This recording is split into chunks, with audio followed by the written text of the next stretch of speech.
crowned the country with pride by thrashing Ethiopia 3-0 at Kasarani. Today, among other institutions, the courts will be busy and inevitably so will the newsroom.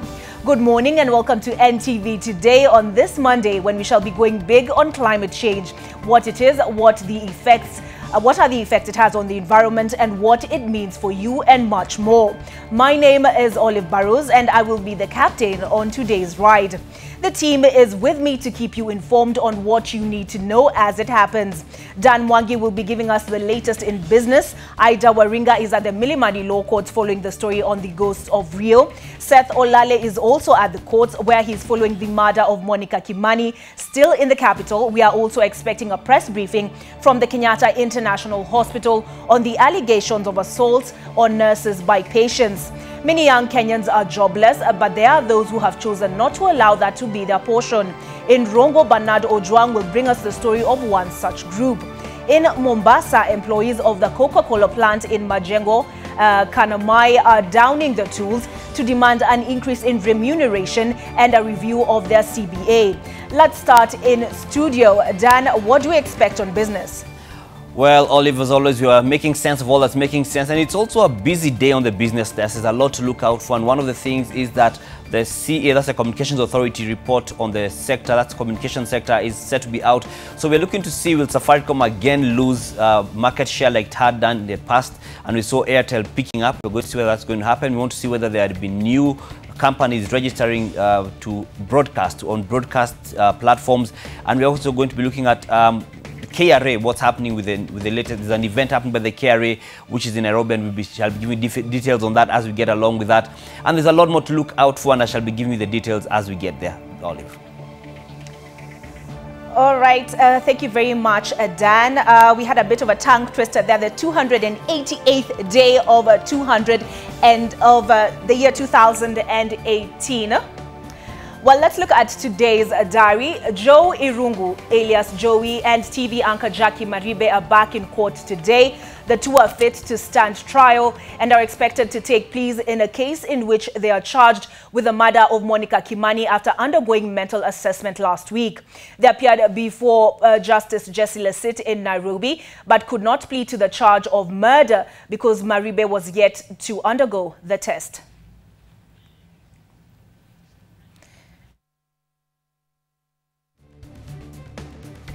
The ghosts of Rio are stepping out of the closet. Kenya's ambassador to Russia and former sports principal secretary Richard Ekai, former National Olympic Committee of Kenya deputy treasurer, that is Stephen Soy, and former NOC Secretary General Francis Kanyili Paul are to be presented before court this morning on corruption charges over the 2016 Rio Olympics scandal. Ekai and FK Paul spent the night at the Gigiri police station, while Soy was detained at the Muthaiga police station. Former sports cabinet secretary Hassan Wario, and who is also Kenya's ambassador to Austria, remains his fate remains undetermined, with the foreign ministry remaining mum on what they expect of him now that he's to face charges. The Kenya Revenue Authority opens the 4th annual tax summit today. The 3-day forum is set to bring together both local and international tax experts to deliberate on emerging taxation practices. The theme is accelerating socio-economic transformation in Kenya and the tax-based expansion to enable the Big Four agenda. Among the issues to be discussed include taxation in a digitized economy, expanding the revenue base through robust intra-African trade, and revenue-based expansion to facilitate social services.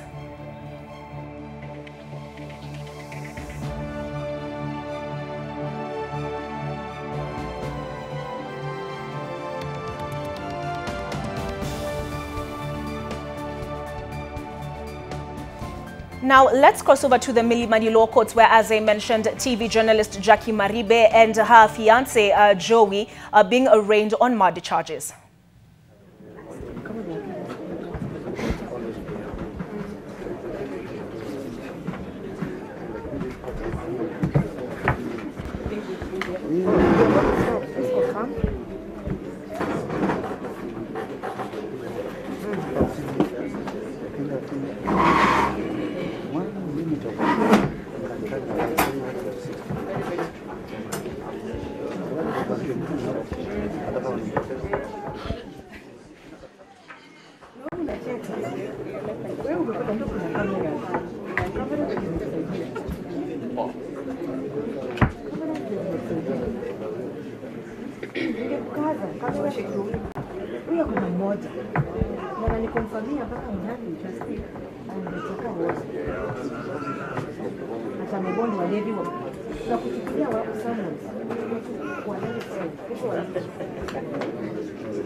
How many?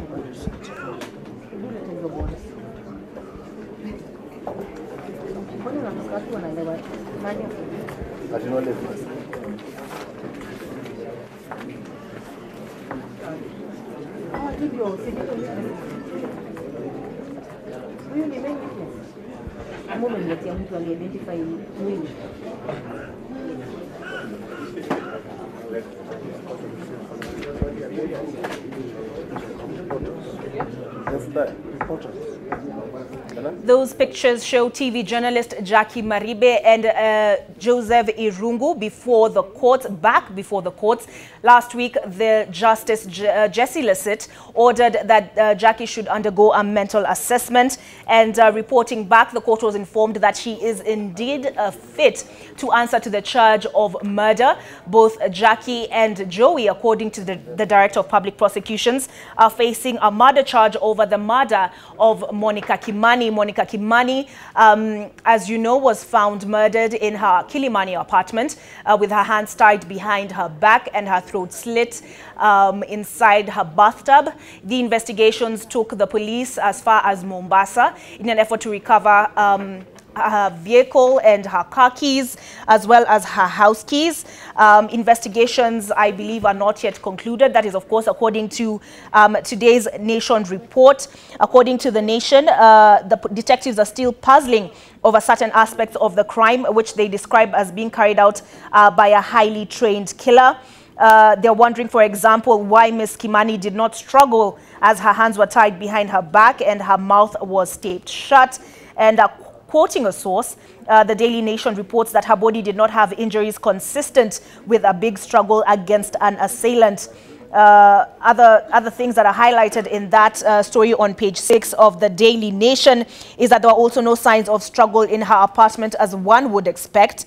The source also told the Nation that the source also told the Nation that the reading of the crime scene indicated that Miss Kimani was calm when she was tied up. They don't know why that was the case, why she did not put up any resistance, why there were no signs of a struggle. So police do not think that she was tied up in the bathroom. They've speculated, or rather there's speculation that she might have been trussed up in the bedroom and taken to the bathroom and killed. So they're looking into whether she was possibly drugged, and that could be consistent with the evidence they say they currently have. And speaking of what they say is, or who they say is a highly trained killer who executed Miss Kimani, they say the murderer must have been a meticulous planner, a trained killer who thought about the crime seriously in advance and covered their tracks, including disguising himself in a kanzu and stealing an identity card for use to get into Miss Kimani's apartment. Of course, the person they're referring to in this particular instance is Jackie Maribe's fiancé, and that is Joey Irungu, alias Joey, as he is known to his friends. It also emerged in a story that was carried by NTV that late last year, he had indicated to friends that his father was either unwell or deceased, which he is not, because Dennis Okari carried out an interview with both his parents, his mother and his father, who expressed a fear for their well-being and why they insisted on having their identities concealed. Ms. Maribe is represented by Katwa Keegan, a very well-placed lawyer in the city of Nairobi. And going back to the investigations into that brutal, heinous murder of Monica Kimani, the police are assuming that the killer acted alone and was known and trusted by the victim. And they say that is why there is very likely no sign, or there wasn't any sign of a struggle. A team of detectives is still in South Sudan going over Ms. Kimani's business activities and her alleged relationship with Lieutenant General Daniel Awet Akot, the Deputy Speaker of the South Sudanese Parliament and an advisor to President Salva Kiir, to see whether the motive for her killing lay there in South Sudan. And the source that spoke to the Daily Nation said the inquiries in South Sudan are going to take some time. And detectives say they're still trying to conclusively figure out the motive of the murder, and that DNA results are still being analyzed. Reached for comment yesterday, the Director of Criminal Investigations, George Kinoti, said that his team had made progress, and quoting him, they say, "We have achieved our threshold," he said in a television interview, in a telephone call with the Daily Nation. Ms. Maribe and Mr. Irungu appeared before Justice Jesse Lasit at the Milimani Law Courts, whose pictures you're seeing now, last week. And as I said, they did not take plea because Ms. Maribe was yet to undergo a mental assessment test. It was ordered that she undergo the test at the Mathare Hospital, and she received a clean bill of health where her mental health is concerned. And again, according to the Daily Nation, an investigator said circumstantial evidence and fingerprints dusted from Ms. Kimani's home, wine glasses and furniture have shown that Irungu was in her Kilimani home. And that is the Lamuria Gardens flat, and probably on the night of September 19th. However, the forensics team has not given the DNA results yet. And quoting a detective who is involved in those investigations, they say it will take time before we can really ascertain the biological identity of the killer.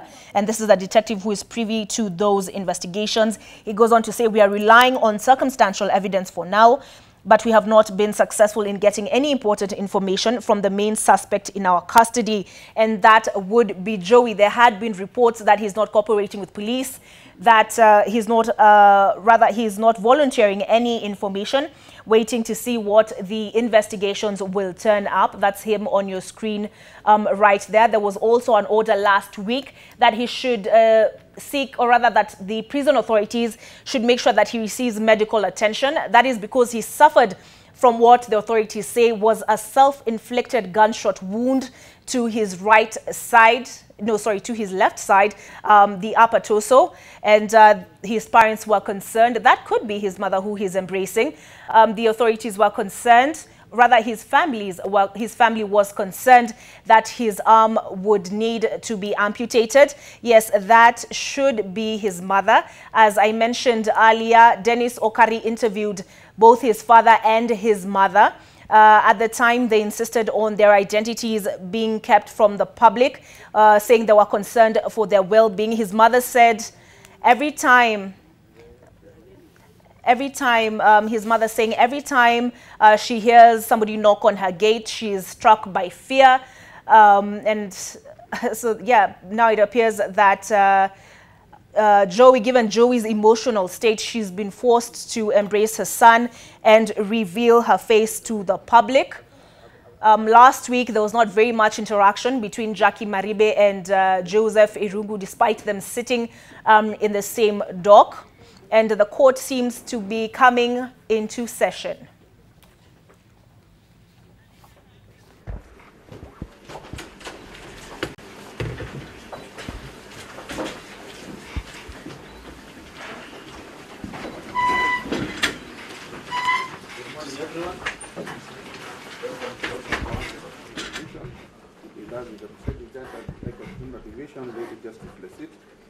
My name is Busonga. I'm a court assistant. We are ready to start our today's morning session. We are starting with a plea in criminal case number 51 of 2018. These persons are Joseph Irungu alias Joey and Jacqueline Wajiro Maribe.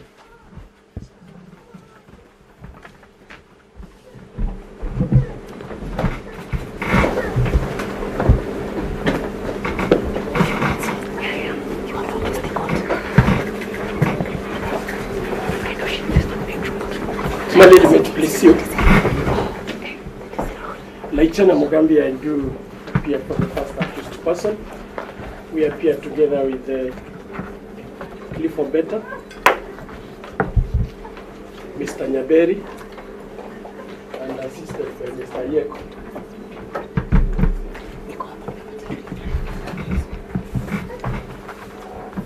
May you please sit, my lady. My name is Kato. I appear together with Mr. Omari for the second accused. Present, my lady. Your Honor, it was coming up for taking a plea. We are ready to take. Sorry.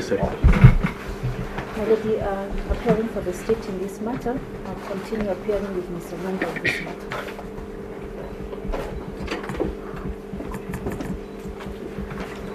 My lady, we have received the mental assessment report dated the 11th of October 2018. It is the opinion of the consultant psychiatrist that the second accused is fit to plead.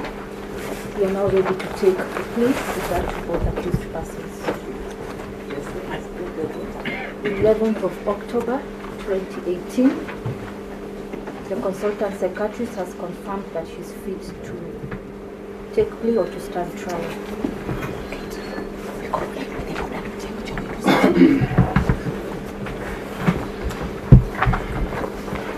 We are now ready to take plea. I'm sorry, and I sincerely apologize. Mr. Omisi is watching brief for the family of the deceased. I apologize for that. Present.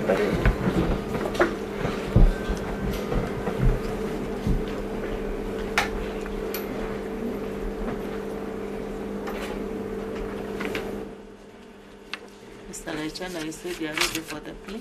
Yes, we are ready, my lady. Mr. Kato? We are ready, my lady.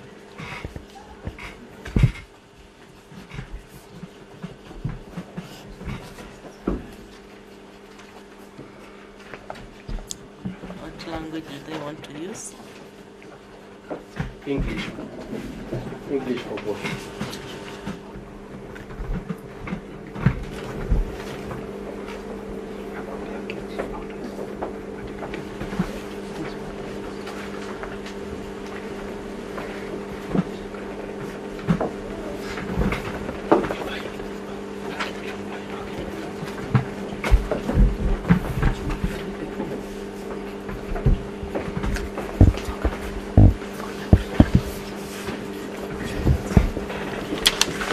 So you'll both listen carefully because you'll be required to answer the charge. You are facing one count of murder contra section 203 as read with section 204 of the Penal Code, and the particulars are as follows. The first accused, Joseph Kuria Irungu, alias Joey, and the second accused, Jacqueline Wanjiru Maribe, on the night of the 19th of September this year, at an unknown time, at Lamuria Gardens apartment, Kitale Lane off Dennis Prit, Dennis Prit Road in Kilimani area within Nairobi County. You are jointly charged with the murder of Monica Nyawera Kimani. Now, first accused, you understand the charge? Yes. Is it true? Not true.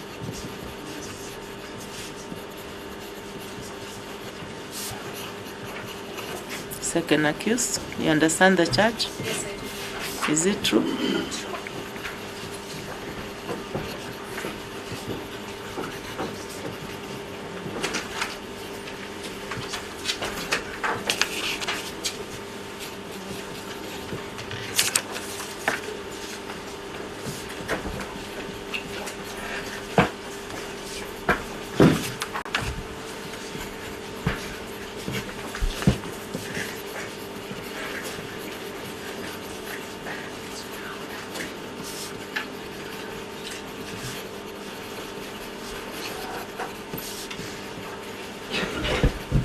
Now, I've entered a plea of not guilty for each of the accused for the offense. With your kind permission, Your Ladyship.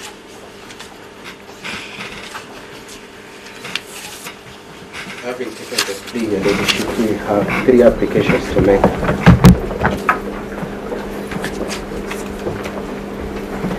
Your Ladyship, the first application is we pray for... Okay, Your Ladyship.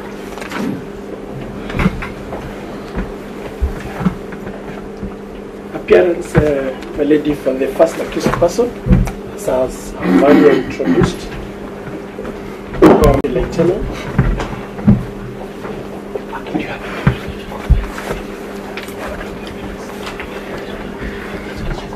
Yes, my lady, we will be praying that the prosecution do supply us with all the documents, witness statements that they wish to rely on in this matter, including any exhibits that they will be producing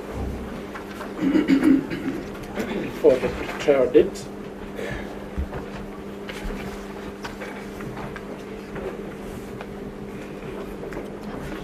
That's all. For the second accused here now, we will be praying, number one, for close hearing dates. The second one, Your Ladyship, we are praying for all the documents that the prosecution intends to rely on, including the investigation diary, Your Ladyship, and the investigating officer's statement.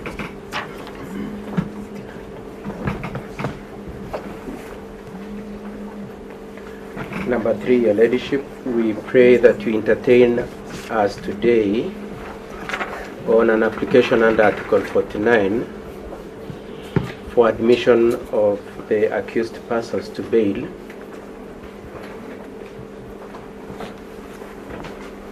as a matter of right, and under the understanding that the burden of proving that there is resource not to grant would be on the prosecution. For those reasons, Your Ladyship, we pray that you give us audience on the bail, as you may court us in respect to the hearing dates and in respect to the documents.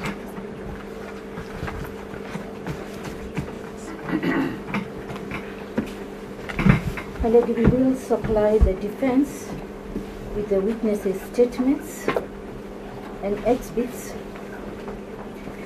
within the next 2 weeks, excluding the statements for the intended protected witnesses, or the witnesses who will be protected. The same will be provided once the Witness Protection Agency gives us guidelines as to the nature of their protection. There are several witnesses. We intend to request the Witness Protection Agency give us directions as to their nature of protection.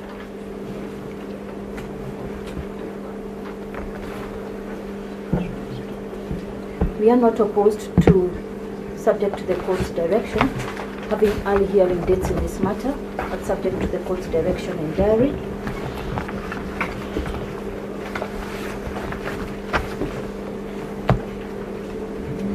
Already in regards to the issue of the application under Article 49, and as directed by the court the last time we were here, we will supply the defense counsels with our affidavit, which has about 18 annexures, and the same is in the process of being commissioned and filed. I believe the same will be done in the next 15 or 20 minutes.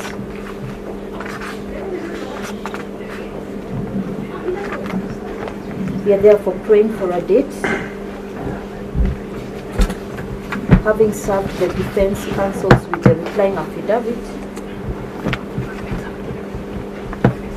for us to be able to canvass the same issues, as we are opposed to both accused persons being released on bail or bond, pending the determination of this hearing. And we apologize for the delay. We should have served them this morning, as directed by the court. We served them by Monday or on Monday.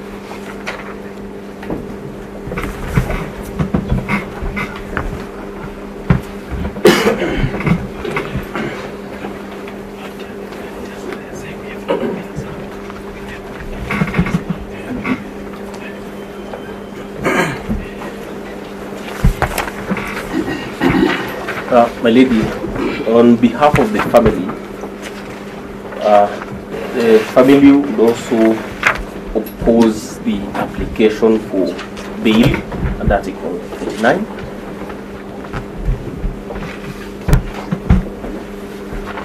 However, my lady, we are yet to file our affidavit, which is already prepared, save that it's yet to be signed. We request for more time, 1 day at most, to have the affidavit ready, filed, and served upon the accused person's counsel.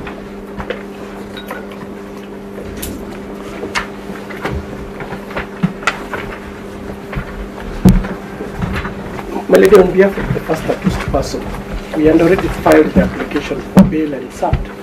But unfortunately, the prosecution says they have already served us with the response. We have not received any response yet. You are directed that they file the replying affidavit by today. They are serving us in 20 minutes. Then, my lady, since we are talking of an issue which has not been supplied to us, we don't know what documentation we have. My suggestion would be that perhaps if we can wait for the 20 minutes that they are suggesting about, then we look at what they are saying for us to be able to then address you adequately in terms of the issues that they are presented before you. Because they cannot say we are opposing to bond when they have nothing to present before us, so that we can also be able to interrogate it and make a response.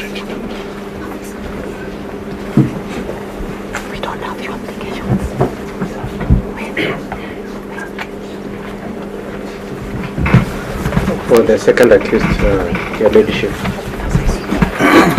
we very kindly request if you could kindly allow us to have the file placed aside for a few minutes.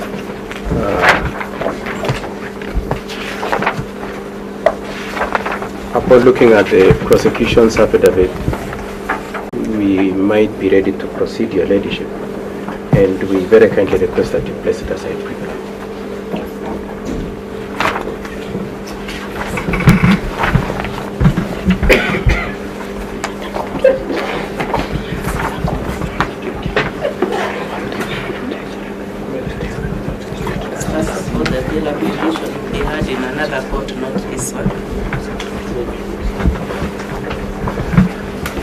That's okay, Your Ladyship. Could we very kindly request for a mention before the other guy today, Your Ladyship? Very kindly. They don't sit today, so you won't get them. Now, let's do the proper thing. Eh? Yes, Your Ladyship. They are filing some documents, there are 18 annexures. You need to look at them and maybe to file something. Or you don't need to file anything? We know what they are saying, Your Ladyship. And we are really anxious to proceed with this application. Anyway, Your Ladyship, we are very kindly requesting you, very kindly, for accelerated dates. If it's not possible to have the mention today before the judge. Mr. Katwa, yes, Your Ladyship. Anything you request must have a supporting reason for it. So you are just saying accelerated. Why? Why accelerated? Your Ladyship, the accused persons have already been in for the last 15 days, Your Ladyship. Now, you know that issue, I will not handle it. Yes, but that's the reason, yes. Yeah, I won't handle that one. I was just reacting to your invitation, Your Ladyship. And I'm only just cautioning you that anything you ask, you must have something to support. I do have support, yes, Your Ladyship. Okay, I want to give you a mention before that court. Yes. But the better thing would be that you get leave to file whatever responses you may want once you are served with that affidavit. Then in that instance, my lady, since they're saying they're going to serve us in the next 20 minutes, we can have leave to put any further response that we may wish to do. Then we have a mentioned date before the trial court. Yeah, how many days do you need to respond? By this afternoon we will be ready. This afternoon we will respond immediately they serve us. My lady, just correction, the Mariana friend watching this for the deceased family has requested at least even tomorrow to be able to file. So today we cannot actually progress on the issues of canvassing on the bail issue. We need to give him ample time to file and serve. Your Ladyship, we pray that you do not place us in the hands of the client represented by Ms. Mwaniki, my learned friend for the family. Your Ladyship, the right belongs to the accused person. It doesn't belong to the family. And so we have not read the law and the reforms we have made in that area. So let's do this. Let's not waste more time. I want to place you before the judge, maybe Wednesday, so that you can get a date for the hearing of the application. In the meantime, you can file your responses once served. Tomorrow is not an option, Your Ladyship. No. You don't ambush people like that. In that case, my lady, because the orders were that they serve us by today, this morning, is it possible another issues that they serve us by close of business today for us to then attack the entire of tomorrow to work on the yeah, that will be by the prosecution. I don't know about the victims. Can you file by the end of the day? Already the file and serve. Be able to serve them is morning tomorrow, but we file by end of the day. So you go there on Wednesday for dates for the application. That is 17th. Is that convenient to everyone? Yes, that's okay, my lady.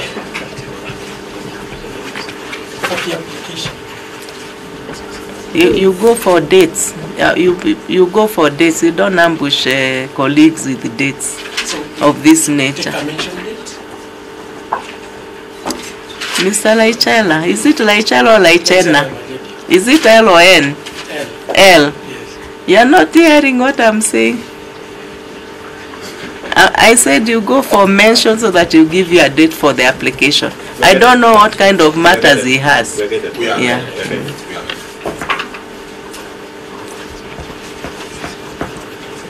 So the state should file and serve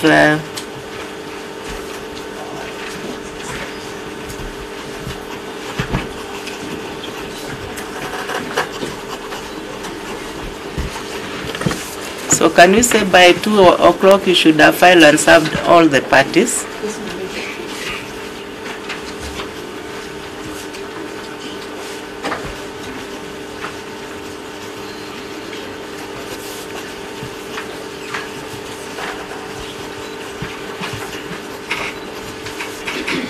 And then the victim have up to tomorrow morning to do that?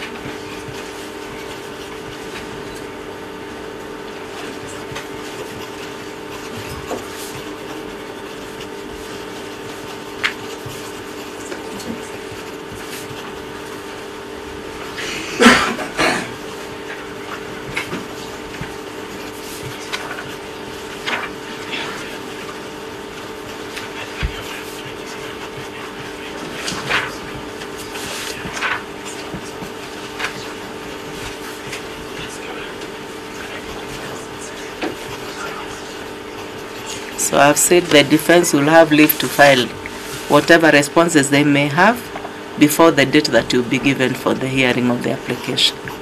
Sure. Is it possible, my lady, to have timelines within which the victim's family are supposed to the time tomorrow, so that we don't come and they serve us at 5 in the evening, because we not have had any time to we have a specific timeline in the orders issuing. Morning, my lady, I believe we all understand what the hours of morning. No, Ms. Manek, that doesn't touch you, is the other party. My lady, you said morning hours. We definitely serve the timelines. So by midday. By midday. So, finally, the first accused person was, as directed by the court, was taken to first the prison clinic and then later referred to Kenyatta National Hospital. Unfortunately, I cannot be able to read the doctor's handwriting, but this indicates that he was with the prison officers complied to the court's directions. The officer is present in court.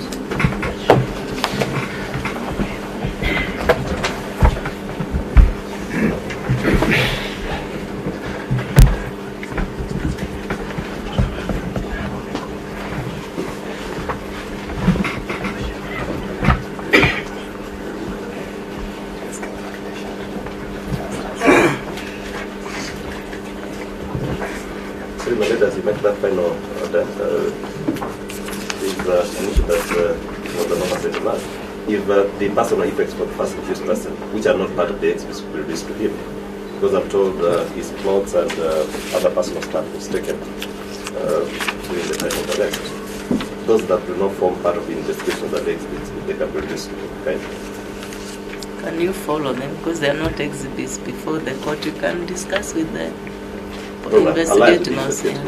If there is any issue, then that's when you can raise. So I just said I've noted they complied with the court order to have him taken to hospital. So you go before the other court on the Wednesday 17th, then you'll be given dates for the hearing of the bail application. Which court? Which court? You will know. You said I hear your lecture. Sorry? You said we appear before him. Yes. Don't worry.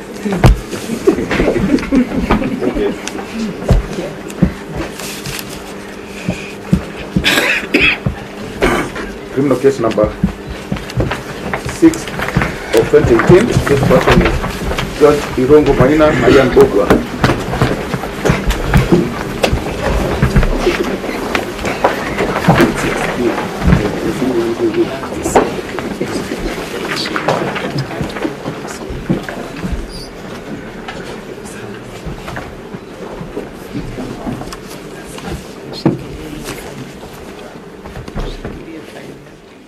Well, that marks the end of that particular court proceeding.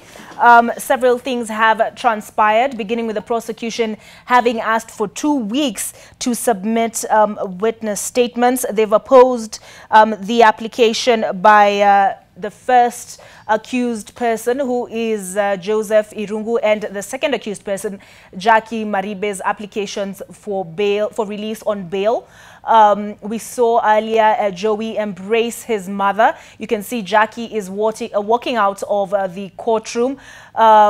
We had the defense say there is no good reason to continue detaining the suspects inordinately, and therefore they want their clients released. But that is a matter on which the court is yet to rule on. We have Seth Olale, who's been following that case at the Milimani Law Courts, and he will be bringing us an update on what transpired at the courts this morning. We're also following up on the Rio Olympics 2016 scam that has implicated the former CS for sports, that is Hassan Wario. We expect 3 of the 7 persons who are named by the Director of Public Prosecutions as persons who will be facing charges with regard to those particular offences. We are also expected to be arraigned today. 2 of them are being held at the Gigiri, or rather were being held at the Gigiri police station, and 1 of them at the Muthaiga police station. Now we cross over to the Kenyatta National Hospital, where medical personnel are protesting the alleged assault of a nurse by a patient's relatives. From the time this incident occurred, we have not seen a union coming out to defend a nurse. This is the time we have to address this matter, and completely. We want to say as nurses, we are not going to sit down to look and watch at our colleagues being humiliated every day. We have demands to make. And this must go to the government, the national government, KNH management, and the board. The president came here the other day, and it made it very clear that if this management cannot solve our issues, if our issues cannot be listened to by the CS, we reach him, and we are going to reach him. We are not going to sit back anymore. We have our demands that our colleague must be treated and treated properly. We have seen ministers and MPs go out of this nation, flying abroad to be replaced for plasters and dressing in South Africa, America, and India. We want our nurse to get the best treatment outside this nation. And we want a proper compensation to be addressed for our nurse. Professional and very, very proper confirmation and compensation for the injuries that were meted by hooligans. The security in KNH is one thing. And this is the truth. People are not going to sit back and hide their heads in the sand. When the security lapses are biting, we are demanding that every department, every ward, every unit, every clinic in a KNH must have a security desk. From today, and we are not going to go back before that is done. We are not safe. We are not safe. We are not safe in KNH. Not the patient, not the relatives, not the staff. Security issue must be addressed properly and now. We are also demanding that each ward, each department, each clinic must have a counseling desk. So that our nurses who are handling over 60 patients per any shift are not the same persons who counsel the relatives. The ones who break the news of death.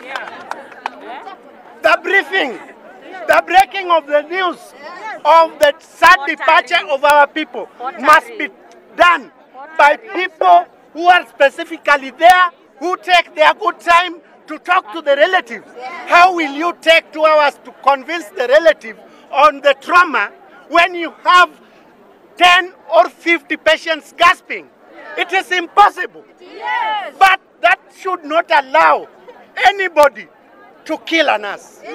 That should not allow anybody to harass a nurse. We are professionals. We are not cleaners. Cleaners are also people. Our dignity must be respected.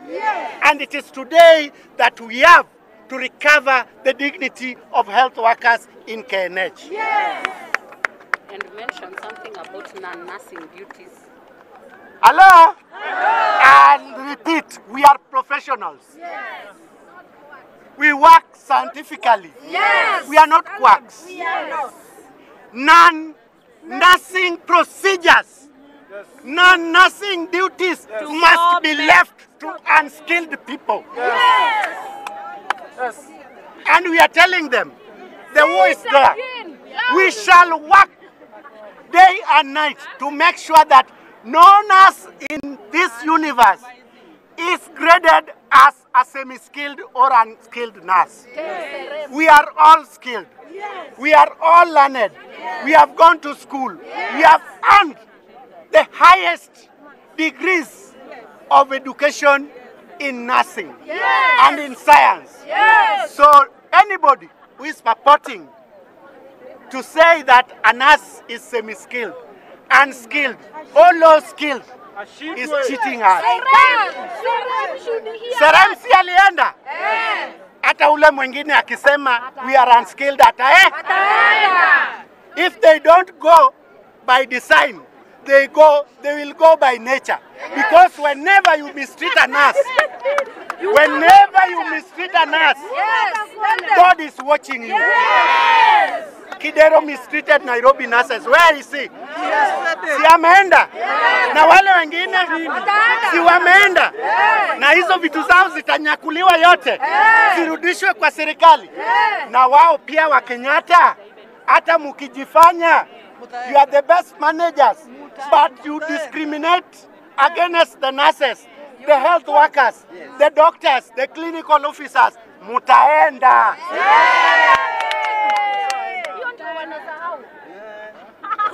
This is a very serious matter. KNH nurses and health workers never go back to work before this thing is addressed.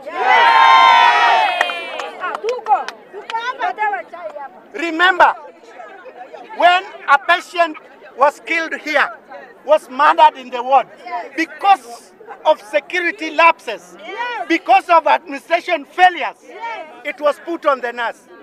Suppose that those were medical practitioners at the Kenyatta National Hospital, and they're decrying what they say is the alleged assault of a nurse by a patient's relatives. They have raised, as I said, concerns for their safety and have made a number of recommendations, including more security desks. Now we cross over to Rongo, where Bernard Ojwang is expected to any time now speak to a group of youth who have decided to tackle the unemployment problem by starting a business of their own. And this is in an effort to raise fees to further their education. Bernard, what do we expect to hear from that end? Well, thank you very much, Olive. We are here at Rongo Car Wash. As you can see behind me, business is going on. And for a very long time, it has been immediately after Form 4. If somebody, maybe a student, finishes his or her Form 4, the only option they usually see is a white-collar job. But here, it is a different story. A group of youth, Form 4 leavers, have now ventured into car wash business. They do it manually, and whatever they are doing, they are saving money so as to so that will enable them at least advanced their education. We'll be talking to them, and they'll tell us more about this business, how it has helped them, how much they have saved, and how much do they get daily. Back to you, Olive.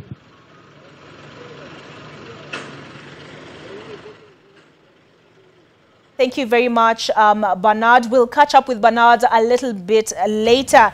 Now, I'm joined in studio by three eminent guests. We are discussing something that actually is on the lips on the global front of everyone, and that is climate change. We heard, for example, the U.S. President Donald Trump saying it's a political agenda, and that's one of the issues we'll be weighing in on together with my guests. On the far left is Professor Shem Wadiaga. Wandiga, Professor Shem Wandiga from the University of Nairobi and the Institute for Climate Change and Adaptation. Next to him is James Odworo of the National Drought Management Authority, and next to me is John Kioli of the Green Africa Foundation. You're the CEO of the Green Africa Foundation, and you're a member of the National Climate Change Council and chair of the Kenya Climate Change Working Group. Thank you very much, gentlemen, for joining us. We'll continue that conversation after this short break.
My name is Burrows, and it's time to start tweeting and engaging us in conversation. And the topic of today, the hashtag being NTV today, is climate change. And last week, the Intergovernmental Panel on Climate Change released the most extensive warning yet on the risk of rising global temperatures. And in order to bring them down to tenable levels, they project that we need to cut down on carbon dioxide emissions by 45% by 2030, as well as have renewable energy provide up to 85% of our global electricity needs by 2050, as well as reduce coal to close to zero. Individually, to meet these targets, they say we need to eat less meat, milk, cheese and butter, and source more locally, more seasonal food locally, while throwing less of it away. They also touched on the cars we drive, while encouraging walking or cycling short distances and taking trains and buses instead of airplanes, using video conferencing instead of going on business travel, and using the washing line instead of the tumble dryer. And they say as well as demanding low carbon in every consumer product we buy. And that informs our discussion this morning. Now, I introduced them a bit earlier, but I shall do so again. There is Professor Sharon Mundia from the University of Nairobi, and he's on the far left. Thank you very much for joining us. Next to him is James Odwor of the National Drought Management Authority, and next to James is John Kioli, who, you wear several hats. You're the CEO of the Green Africa Foundation, a member of the National Climate Change Council, and the chair of the Kenya Climate Change Working Group. Thank you for joining us as well, gentlemen. I know we see a lot of climate change, but maybe we could sort of explain what that means for the people who are watching. And Professor, I'd like to invite you to do that. What is climate change? Thank you very much. Climate change is a measure over a considerable time, at least 30 years or more, of the parameters that we normally use to measure weather, whether it is temperature or rainfall or sunshine. You get the record over 30 years, and then you sum those records and see over season. A season is of 3 months. You sum over season and see whether the temperature is increasing or decreasing during that season. And when you look at that trend over a long period, then you will be able to come to a conclusion that the climate has changed. And with that change, we now begin to measure what other things are affected, particularly the ecology, the human people, the water availability, and all other parameters. And that is what we are looking at, the interaction of that long trend with us as human beings and with the ecology. Okay, and I'll bring in Kioli at this point. Now, if we look at the report I made mention of, we've seen a lot of reactions to it. We saw in Paris, for example, there were demonstrations by thousands of people who took to the street over what we call the Paris Agreement, of course, which I would like to invite you to explain exactly what agreement that is and what did the nations, the global nations, sign on to. When Trump came onto the scene, he said the US would no longer abide by their commitments as far as the Paris Climate Change Agreement is concerned. But before we get to the Paris Climate Change Agreement, we've heard a lot of numbers being used, well, 1.5 C and then 3C. What do they all mean? Thank you very much. I think, first of all, thank you for inviting me to this very good TV station. 1.5 degrees is a measure that came to pass around 2008, 2009. And this was pushed by mostly small islands, nations like Tuvalu and other nations who thought that by doing 1.5 degrees will limit the emissions of carbon in the air for a period of time. But bringing more meaning to it is that agricultural, economy, tourism sector is affected by degrees that if they increase, then it affects the sectors. And this was captured under, I want to go into Paris Agreement. In Paris Agreement, Article 2, subsection 1A, talks about all the 196 nations agreeing that they should do the economies in a low carbon pathway, meaning that they will try and decrease the amount of carbon emissions in the atmosphere to 1.5 degrees by 2030. In Kenya, for instance, globally we are responsible for about 0.1 degrees centigrade. And if you look at, if you look at the global 0.1% of the global emissions. If we move the way we are going, which is called business as usual, it means we are going to pump 143 metric carbon dioxide equivalent to the atmosphere. But good thing is the country has said we are going to cut 35% of that emissions by 2030. But we need money to do that. Okay. Yes. Before I come to you, James, and speak to you on why this should matter to us as Kenyans, Professor, there seems to be a lot of chemistry involved. What is this CO2 and why is it bad, bad for us? Yes, these are small molecules. They are 2, 3, 4 atom molecules, and they accumulate in the atmosphere. Carbon dioxide is known like we breathe in oxygen and breathe out carbon dioxide. Plants during the day use the carbon dioxide to make carbohydrate and make them grow. At night they breathe out oxygen, breathe out carbon dioxide, and during the daytime they use carbon dioxide and oxygen and water. So then we have the little molecule called methane. Methane is a gas. Everyone produces a gas. When you pass gas, there's a smell. That smell is methane. Okay, that's the simplest I can put it for anybody to understand. So methane is brought out by fermentation and digestion of carbohydrates, which are the carbon, the food we eat, really. Then we have another gas which is called nitrous oxide. Nitrous oxide is a decomposition of the nitrate which we use as fertilizer. And when the microorganisms work on the fertilizer, they decompose it and produce nitrous oxide. And those are the major greenhouse gases which we are concerned with. And for that reason, we look at them and see how they affect the atmosphere. Simply to say, if you leave your car on the street, on the road, and you close all the windows, and then it is shining, and you come back a few hours later, you'll find that the temperature inside the car is hotter than the temperature outside the car.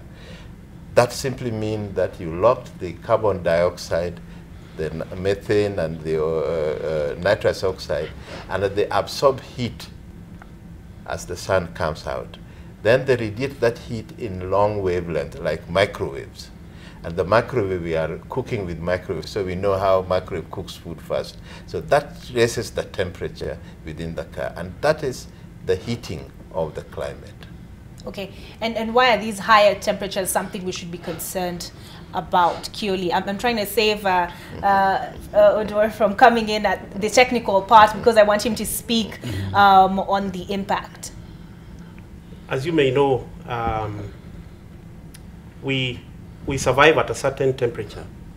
And our economy as developing countries, we lack so much to survive if our temperature increases.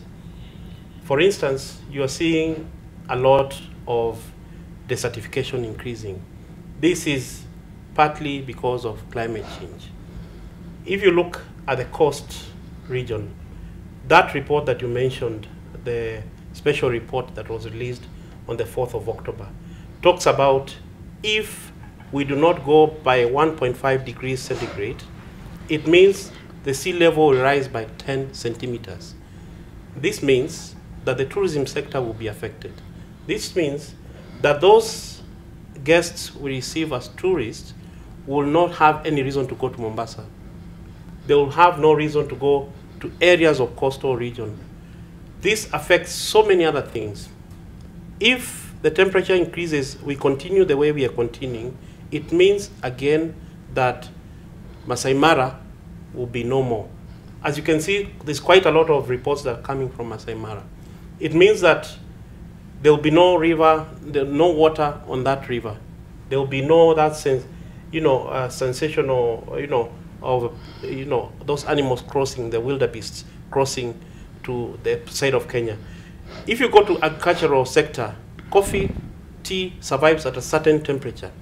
If it increases, it means that you will not get the yield that you are getting. So these sectors are all affected by increase of certain temperature. Okay. Yes. James, now I'd like you to come in at that point. Yeah. The screens behind us are showing some very scorched, dry earth, and you work for you're the CEO of the National Drought Management Authority. Now, the Food and Agriculture Organization of the United Nations released a report just a few weeks ago, which showed that food security has actually declined, and one of the reasons they attribute, one of the things they attribute that to is climate change. You work in the front line. You're like a soldier, and now you're the one. we have the technical expertise, but you're the one who's actually going out in the field and seeing this impact firsthand. What have you witnessed? Thank you very much. I think climate change is now a reality. The information is in the public domain. We don't doubt all what the scientists are saying, all the research that have been done. It shows that it's here with us. And when it's here with us, for example, in my case, it is very much linked to drought problems. And you can see clearly that droughts are now more frequent. We talk of 1990, 2001, 2005, 2006, 2009, 2011, and the most recent one, 2016, 2018, which shows clearly that nowadays, 1 in every 3 years, we have drought. Before it used to be probably 1 in 5 years. So with now that effect of drought, the negative impacts of climate change are now affecting the various sectors, affecting the livestock, affecting the agriculture, water, health, nutrition, and all this. And at the end of the day, when all these sectors have been affected, finally it is affecting food security and nutrition. And the moment food security and nutrition is affected, that's where we come in. Now the communities will start suffering, and the other people will start suffering.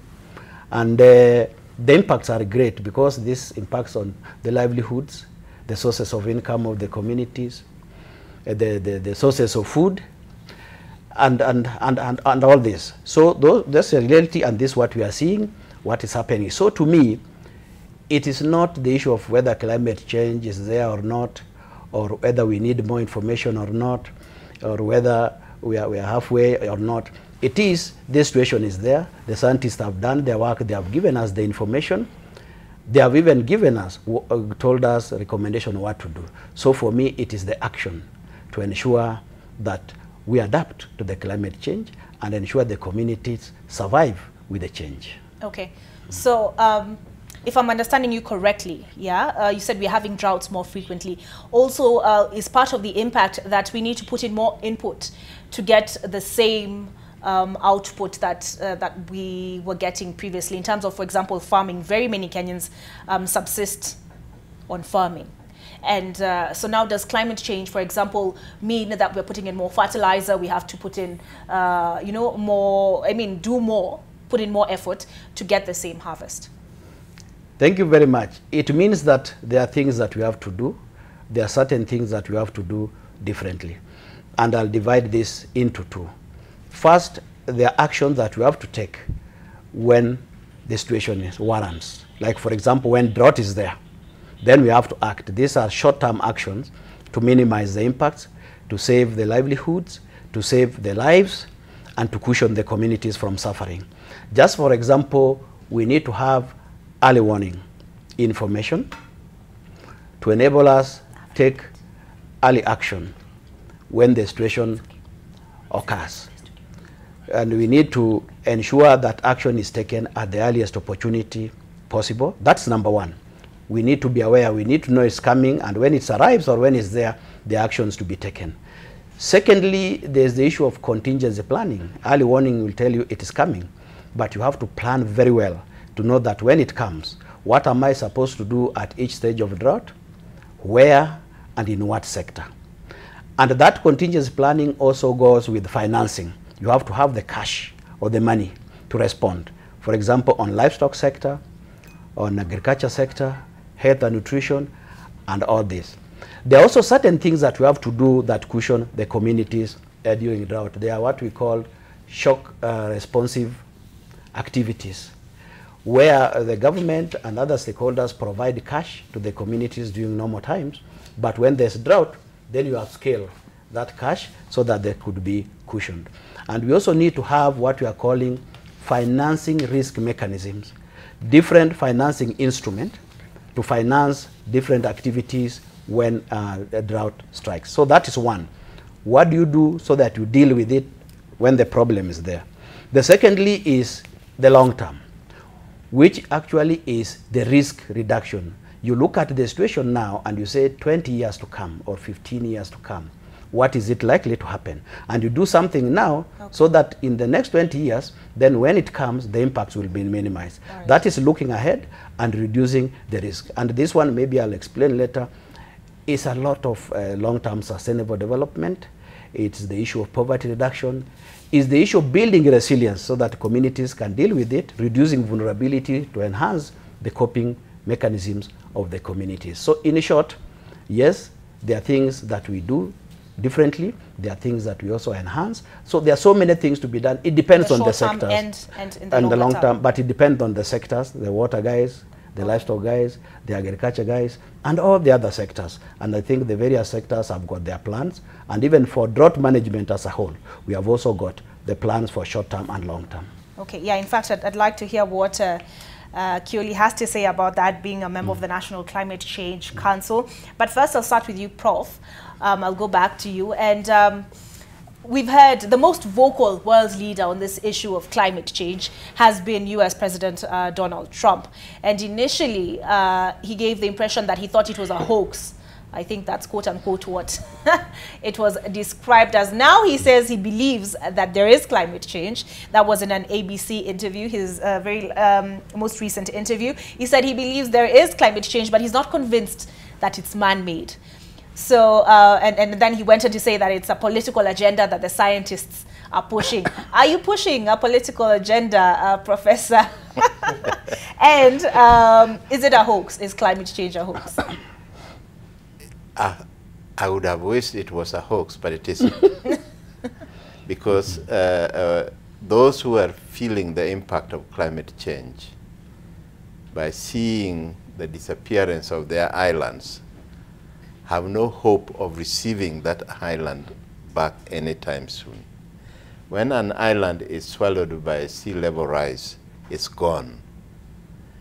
Those who are in Kenya, those of us who know the beautiful giraffe, which we love very much, and the fear that giraffe is now endangered, critically endangered, and may not be there in 10, 20, or 50 years from now, puts us at the point where we cannot bring back the giraffe once it is gone.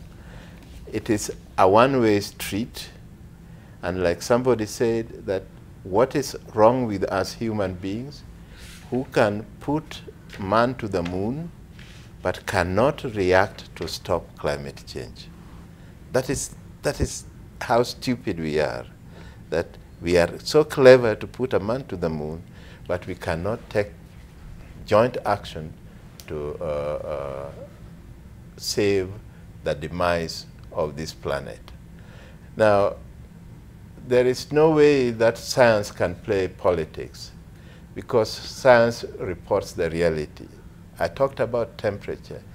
If you monitor the temperature over Nairobi for 20 years, 30 years, 50 years, you have a record. What politics would you bring into that record?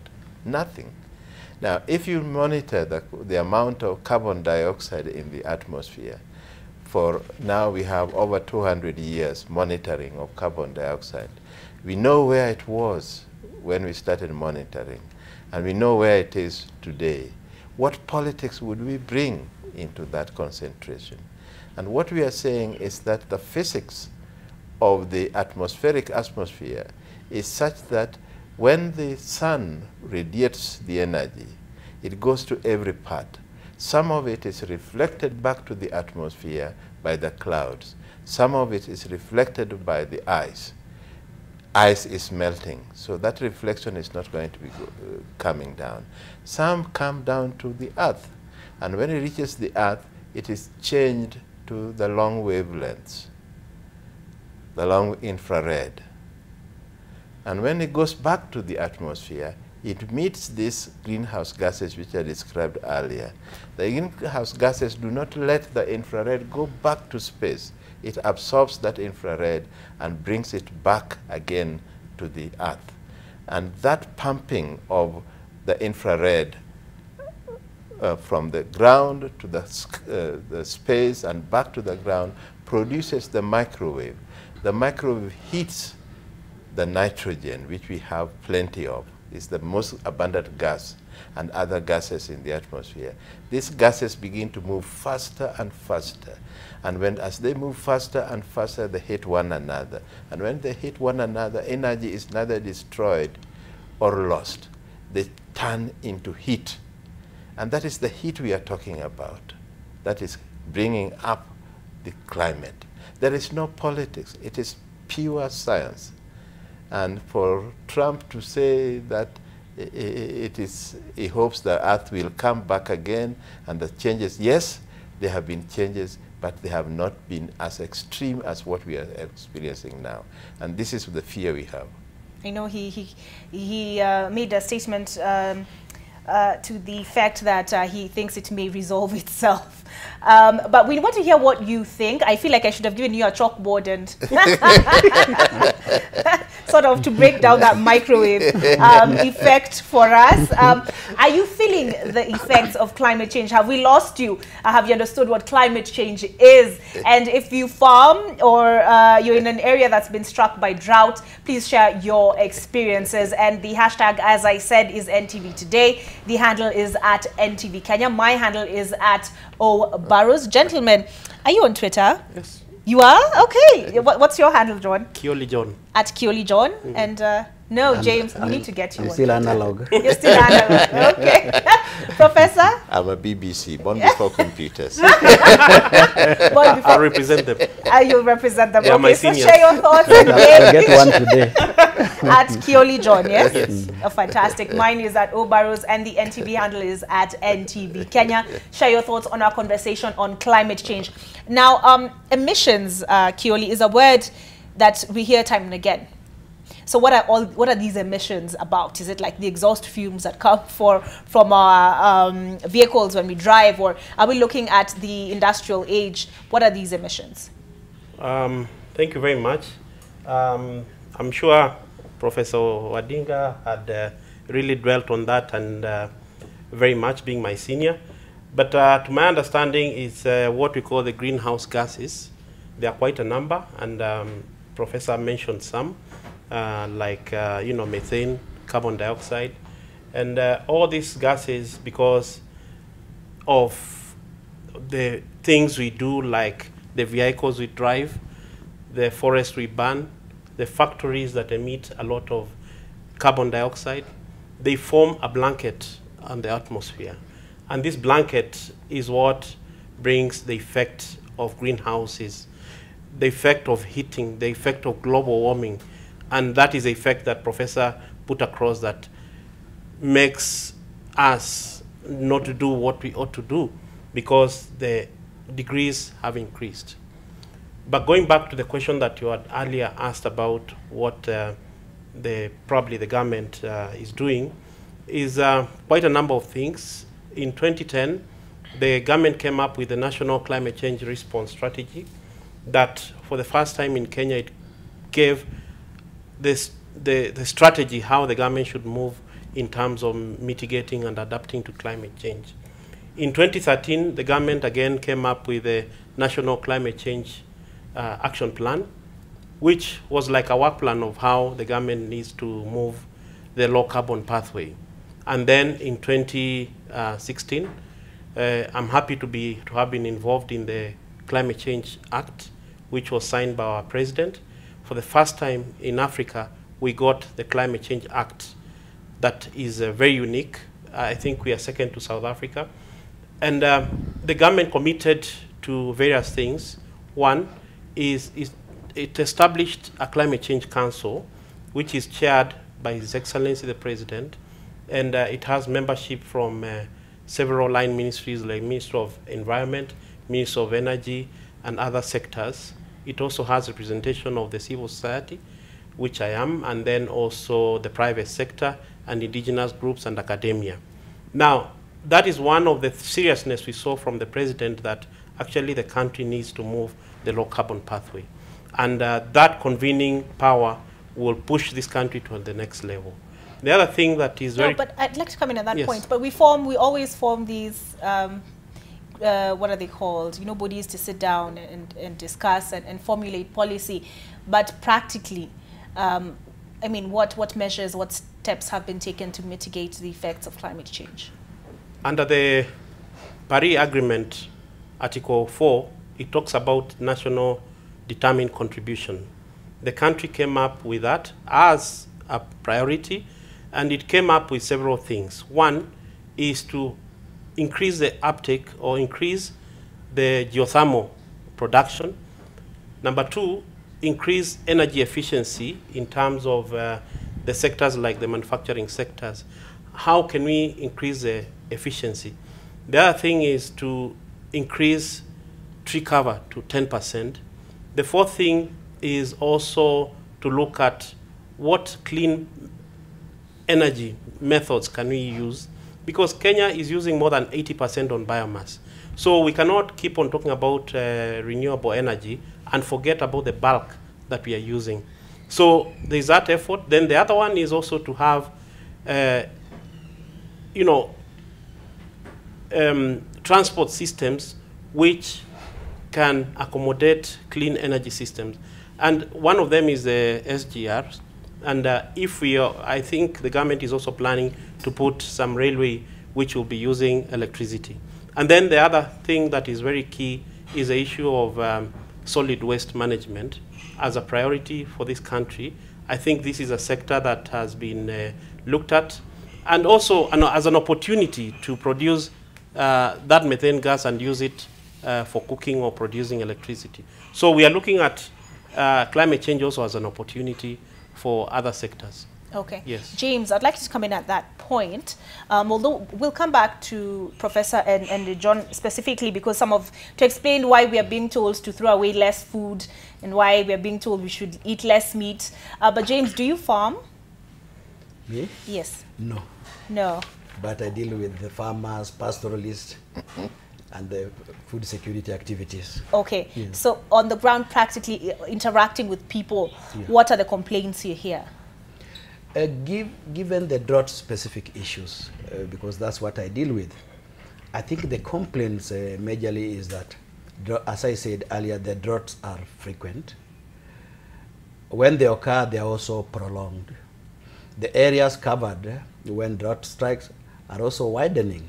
Most of the arid and semi-arid, arid areas, semi-arid areas, and even some of the high potential areas. Sometimes when drought is severe, even some of the high potential areas are affected. So the impacts are becoming great, the impacts are becoming severe, very negative impacts. And at the end of the day, those livelihoods are affected negatively. Livelihoods could be somebody's surviving because of crops, the crops are hit. Somebody survives because of livestock, livestock is hit. Or even the urban guys who may be not farming, but they have the money they want to purchase, then the prices of food commodities become very high. So the reality is on the ground is that the climate change issues, and particularly how it's affected drought and it affects people, is now being felt in terms of, at the end of the day, it is the issue of food insecurity and nutrition problems. That is the bottom line. Okay. Yes. So what is the mandate of the NDMA where that is concerned? How, what role do you play? Now, we are a national institution. We are supposed to, on behalf of the government, to take the leadership on how drought management issues should be handled. And we are supposed also to coordinate other stakeholders, so many other stakeholders, to do the job that we are supposed to do. And in this regard, actually, we developed a strategy on ending drought emergencies. The strategy started operating in 2013. We brought in all the stakeholders. It was signed by the county government, national government, development partners, and others on what we are supposed to do, action that we are supposed to take in the next 10 years up to 2022 to minimize the future impacts of drought.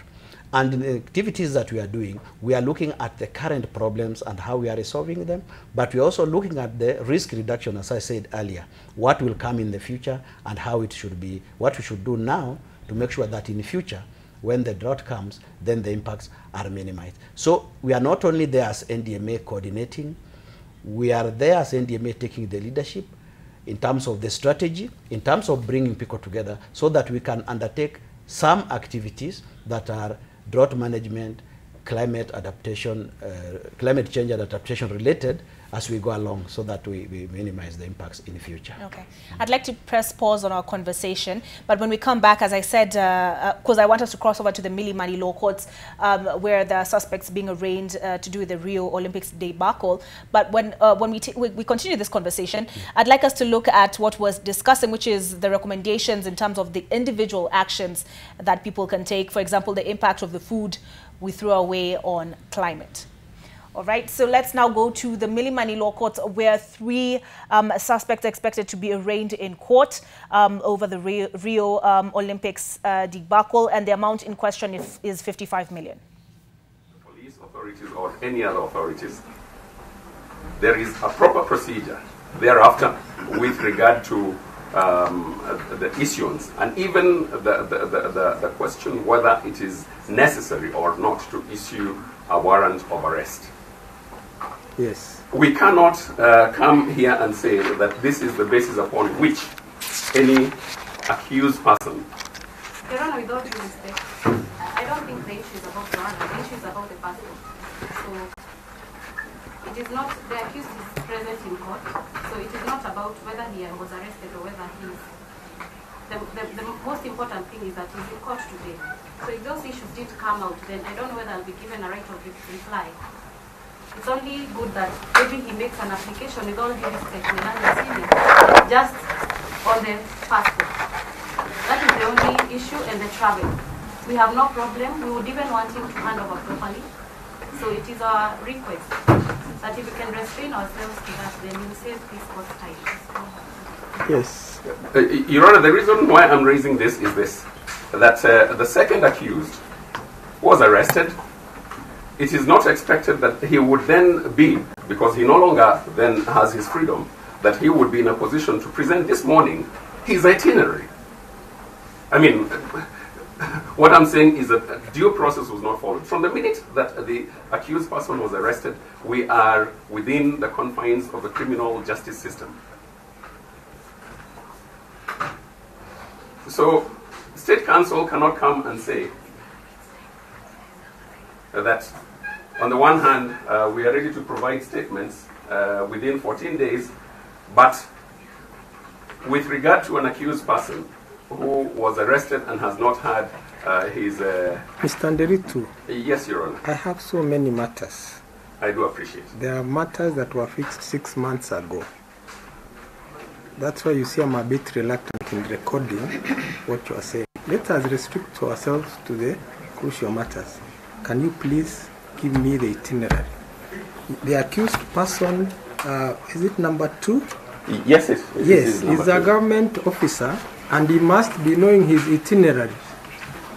He must know his itinerary. Sorry? So please give me his itinerary. If you don't know, say so that I can decide this thing and then we move ahead. Your Honor, at present, I do not have the details of the itinerary, Okay. but that is something that we're able to provide in the course of the day. That is enough for me for now. Your Honor, just on the same. You are We have for? it, yes, on the itinerary. We You- have it on you- soft copy. You are for? Mrs. Kerio for the She's second appearing accused. together with me. We have it on soft copy. If we can be given just a few minutes to download it, then we show it to the court. We don't have But the hard he's copy. here. Yes. Yes, stand up, accused too. Yeah, Your Honor. Let's hear from the horse's Yes. mouth. So I was, you're Mr. Ambassador Kai. Accused too. I was scheduled to travel to Moscow at around 22 hours 45 minutes. To travel? Travel to Moscow. I was to travel tonight at 10:45.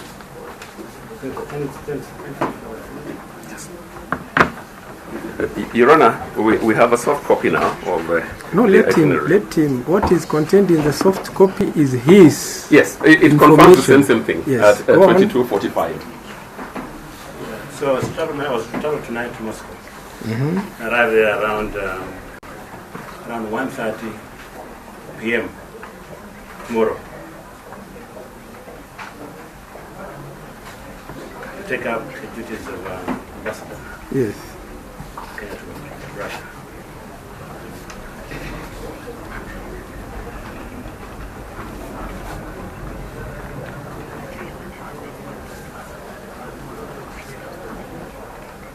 Yes. I think in terms So of you are going to take up duties. Okay. When are you returning? I was scheduled to return back after my tour of duty. When are you returning? Tour of duties can be 1 year, 2 years. 4 years, 4 years. That's around 14th January 2022.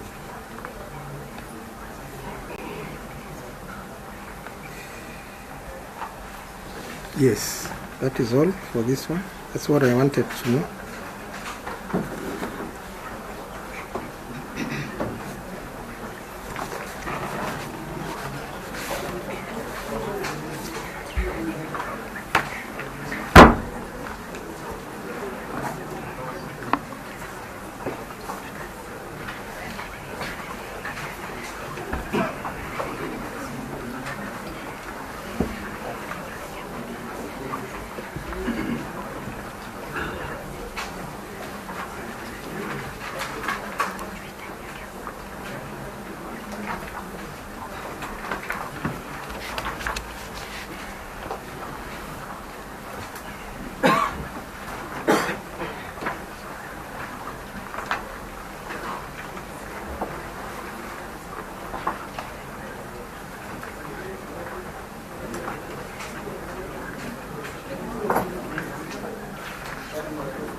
Those pictures were coming live to you from the Milimani Law Courts, where the former PS of Sports, Richard Ekai, is among those who have been presented before court, including several NOC officials. One of them is FK, that is Francis Kanyili Paul, together with Stephen Soy, who was the chief of mission for the Rio Olympics 2016 Team Kenya.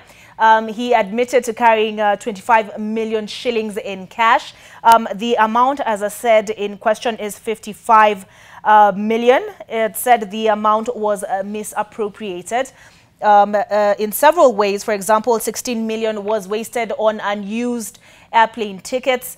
We had 6 million used on unauthorized persons, and 22 million, I believe it was, that was embezzled. So the DPP, that is Nuruddin Haji, sanctioned the charging of 7 individuals. 4 of them from the Ministry of Sports at the time, and 3 of them from the National Olympics Committee of Kenya, when the events transpired in that the players' kits were found during a raid at one of the NOC officials' homes. So their kits were misappropriated as well. There were also reports that were shared by the athletes themselves that when they left the Olympic Village, they were put up in a shanty town. So all these raised suspicion and caused an investigation to be undertaken, and these are the results of that investigation. President Uhuru Kenyatta, in his New Year's speech, had said those guilty of those transgressions would be held to account, and this is the second time that the file was forwarded to the DPP. The first time the file was forwarded earlier this year, it was to, earlier last year, it was to Nuruddin Haji's predecessor, that is Keriako Tobiko, who sent the file back to allow for further investigations. Now, our conversation today is on climate change. The hashtag is NTV Today. The handle is at NTV Kenya, at Burrows, and at Kioli John. I'm joined by 2 other guests in studio as well. That is James Odwor of the National Drought Management Authority, and Professor Sharon Mundia from the University of Nairobi, and specifically the Institute for Climate Change and Adaptation. Now, gentlemen, as we bring this conversation to a close, what can we do individually to address climate change? Now, the scientists have pointed out several things which we highlighted at the start of the show, and that includes eating less meat, throwing away less food. How does that affect climate change, Professor? I would like to look at it broadly and say that, yes, we need to produce less greenhouse gases, but we must not take a general recommendation in doing so. For instance, let me say that the lifestyle of the developed countries is totally different from the lifestyles of those in developing countries. You'd be lucky to find, in average, a Kenyan eating even a quarter of a kilo of beef every day. But that is not the norm in the developed countries. Secondly, I would like to say that we should not confuse the case of looking for a way of reducing greenhouse gases through mechanisms which have been established by bringing in extraneous issues which will keep us worrying. The issue which is at the center of the debate now is that should the government put a limit to how much greenhouse gases are in the atmosphere, and hence when you are producing more, you can be allowed to buy from somebody who is producing less so that you continue producing? Or should the government tax the carbon? In my view, taxation is the best. For instance, in Kenya, we do not have good roads. We do not have a power network that would enable us to use electric cars or electric motor vehicles. Charging them is not there. We cannot run our factories on solar because we have not developed the storage capacity that would store solar energy to enable us to run our factories. And therefore, our solutions are totally different from the solutions that you will find in Europe or America. And for that reason, in my view, the best way which overrides some of those recommendations is that we need transport, and we need various transports. There are some people who can afford to drive SUV, but there are some areas where even a small car cannot travel unless you have an SUV. So the only way that the government can help us create demand and resist for using a lot of these gasolines is by taxing the carbon, and that is the fuel tax. The fuel tax will democratize the process of reducing gases than for the government to begin taking the role of the administrator of the atmosphere, which they don't own. Okay. All right. John, in sort of as we wind up this conversation, what would be your recommendation to the people who are watching at home? You did mention solid waste. Yeah, thank you very much. I think we want to look at this in terms of what has the biggest abatement level, what has the biggest impact in terms of getting this carbon lowered. One of them is to look at how counties are dealing with issues of climate change. One of my biggest recommendations is make sure that climate change is mentioned in the CIDP, the County Integrated Development Plans. Make sure that you put money aside for climate change. Make sure that there is money in the budget and ensure that the projects are done. That will empower the people of this country, because the Climate Change Act 2016 has given the counties a lot of power to deal with climate change issues and also report to the county assemblies every year. Secondly, is the Big Four agenda might be hindered if we do not incorporate issues of climate change. One is the housing sector needs to be weaved into climate change so that the energy that is used there, the systems that are used there, if they do not incorporate the green building standards in the housing sector, then that will have a challenge. Then finally, there is a very great impact on issues of energy. If you look at the capacity of people who can buy electricity, who can pay electricity bills, are still very low. Quite a big chunk of people are using the paraffin lanterns, the nishikie nitandike. So this needs to be wiped out. We need to eradicate paraffin in the next, by 2030. If the government is serious on it, then we can do that and replace it with solar lanterns, okay, which are very cheap, and that is where the impact will be. Okay. James, I'd like to conclude the conversation with you from the perspective of somebody who is in the front line.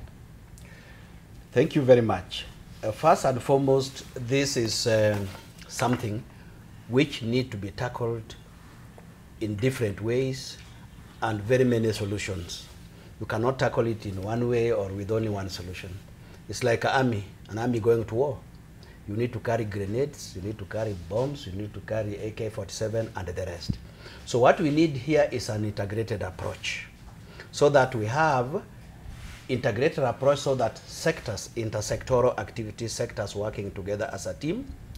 We need intergovernmental, national government working together as a team. We need interagency working together as a team. And also finally, we need a lot of increased investments in the long-term sustainable development, especially in terms of risk management, looking ahead and doing something now so that in future the impacts, negative impacts of climate change can be minimized. Right. Specifically on drought, we are talking of some basics that we have to do before 2022 if we have to minimize the impacts. One. Okay. I would like to defer that conversation to another day. Definitely we shall continue it. But thank you very much, gentlemen, for joining me in having this, I think, a very important discussion in climate change, and which is very broad, so we definitely cannot cover it in one sitting. But I do promise you that we will continue this conversation.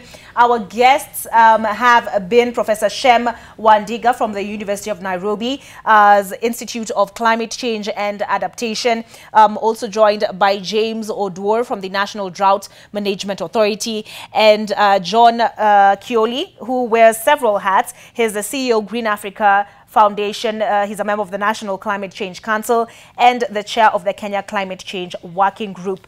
Definitely, James, I know you had a lot more to say, especially on drought mitigation, but we will continue that conversation at a later date to allow Dan Mwangi to bring us the very latest from the business desk.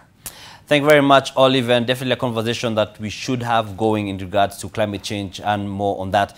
But now we just look into some business. Before our first story, there's the report that has been released by the CA. That's in terms of the market, the mobile market and the ICT market. And we'll give you the story later on, but just let you know, Safaricom's market share has gone down yet again as Airtel and Telkom Kenya go up. Now, are you in the practice of saving money? You know, Kenyans have been cited as having a weak saving culture, and various firms are looking to tap into the opportunity. National Bank is offering its savings account customers up to 7% in interest on all savings in a new campaign. The drive is meant to mobilize savings from the public and other institutions. National Bank CEO Wilfred Musau says that in the Finance Act 2018, the Banking Act repealed the requirement for a minimum interest on deposits, and so the lender is looking to give its customers the benefit. Kenyans have in a number of instances claimed that they do not save much money because of the high cost of living, with a lot of their resources going to consumption.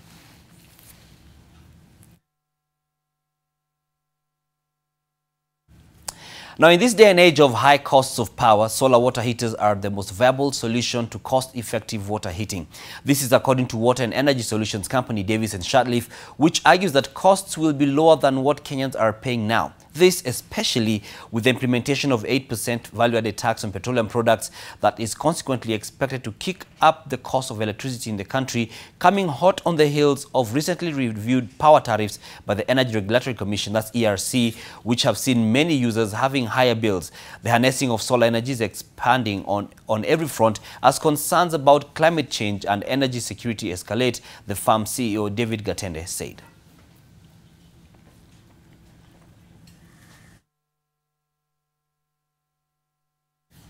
The price of oil in the global market has this morning risen further as key producer with the WTI benchmark touching $72 per barrel. This comes as Saudi Arabia looks to retaliating following growing international pressure over the disappearance of prominent journalist Jamal Khashoggi. Over the weekend, there was a build-up in pressure from the international community for a credible investigation into circumstances around